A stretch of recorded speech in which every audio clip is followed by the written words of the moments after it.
The observation deck of the Caruvian Dawn hummed with the soft vibration of its engines as Maggie Chun pressed her forehead against the transparent aluminum viewport. Earth hung in the distance, a blue marble she hadn't seen in 3 years. Her contract with the Lupari Mining Consortium had been lucrative, but lonely. Engineer Chun. The voice was a low rumble, distinctly canine in its undertones.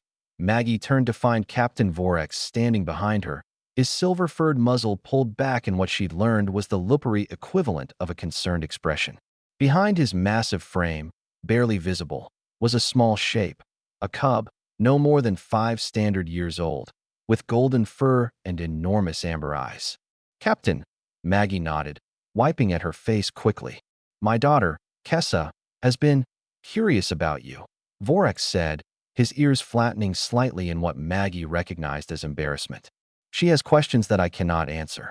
The cub peeked around her father's leg, tail tucked low.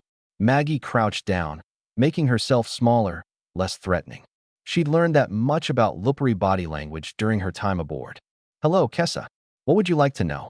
The cub's voice was barely a whisper. "Do humans need packs?" Maggie felt something catch in her chest.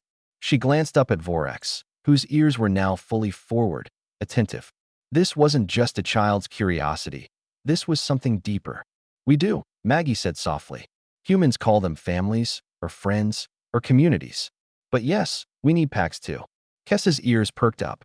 "Then why are you alone? Where is your pack?" The question struck harder than any asteroid fragment Maggie had ever dodged in the mining fields. She sat down fully on the deck, cross-legged, and Kessa immediately moved closer, sensing safety in the human's vulnerability. "My pack is far away," Maggie explained, choosing her words carefully. "On Earth. I came out here to work, to earn money to send back to them.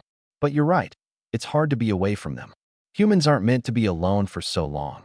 "That's sad," Kessa said.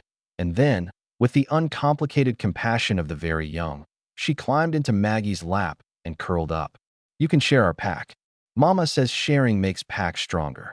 Maggie's arms came around the cub automatically, and she felt tears she'd been holding back for months finally break free. Vorex made a soft chuffing sound, surprise, perhaps, or approval, and settled down on the deck beside them. "Your mother sounds wise," Maggie managed. "She was," Vorex said quietly. "Kessa's mother was lost in a ship failure 8 months ago. Since then, my daughter has been observing. Trying to understand loneliness, I think. Trying to understand why some creatures must endure it." Maggie held Kessa a little tighter. "I'm sorry for your loss, Captain. And I for yours, even if it is only temporary separation," Vorex replied. But Kessa's question is valid. In Lupari culture, to be packless is to be incomplete. We do not understand why the Galactic Council allows species like humans to work in isolation for years at a time. It seems cruel. "It's just how we do things," Maggie said. But even as she spoke the words, they felt hollow. Economic necessity. Career advancement. Someone has to do the work. But at what cost? Vorex tilted his head. "Kessa, what did you tell me yesterday?" The cub lifted her head from Maggie's chest. "That engineer Maggie smells like sadness. That her scent is all alone, with no pack scent mixed in. That it's wrong." Maggie laughed, a wet, broken sound. "You can smell that. Lupari cubs are sensitive to emotional distress," Vorex explained. "It's a survival mechanism. Kessa has been worried about you for weeks. She asked her teachers about humans. She asked me. She even asked Ephraim in engineering." "Ephraim?" Maggie blinked. "The other human contractor?" "Yes. He gave similar answers to yours. That his family is far away. That he misses them. That this is simply how humans manage long-term space work." Vorex's tail swept across the deck in agitation. It troubled Kessa deeply. "She asked me why humans would choose such pain. I don't know if we choose it so much as accept it," Maggie said quietly. Kessa looked up at her with those impossibly large eyes. "Could you stay?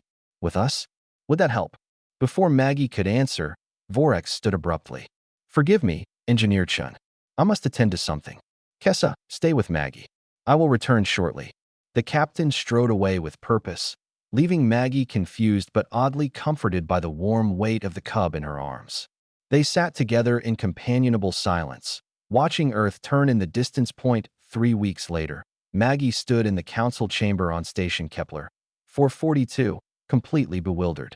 Captain Vorax had summoned both her and Ephraim to testify before a subcommittee of the Galactic Labor Council. Ephraim, a tall man with haunted eyes and calloused hands, looked equally confused beside her. This hearing, announced Counselor Threx, a four-armed Quellan, has been called to address new research presented by the Lupari delegation regarding pack species' emotional requirements in long-term isolation work environments. Maggie glanced at Vorax, who sat in the delegation section with Kessa on his lap. The cub waved at her. The presentation that followed was thorough and devastating. Lupari psychologists had studied human contractors across the sector, documenting elevated stress hormones, decreased cognitive function, increased accident rates, and profound emotional distress, all linked to prolonged separation from social bonds. They presented comparative data from other pack species, showing similar patterns. But it was the testimony from the cubs that changed everything. Kessa stood at the podium, barely tall enough to see over it, her father steadying her. Humans are pack creatures who are forced to be packless, she said in her small, clear voice. This is wrong. The council should protect all pack species, not just us. Maggie and Ephraim should not have to choose between their families and their work. 5 other Lupari cubs stepped forward, each one speaking about human workers they'd encountered, each one describing the same lonely scent, the same hidden sadness. The council deliberated for 2 hours. When they returned, Counselor Threx's announcement was historic. Effective immediately, all contracts for pack species individuals working in isolation exceeding 6 standard months will be restructured. Options for family relocation support, rotating assignments allowing regular return to home communities, and virtual presence technology subsidies will be mandatory. Furthermore, we are establishing the Pack Species Protection Act, recognizing that for certain species, social bonds are not a luxury, but a survival necessity.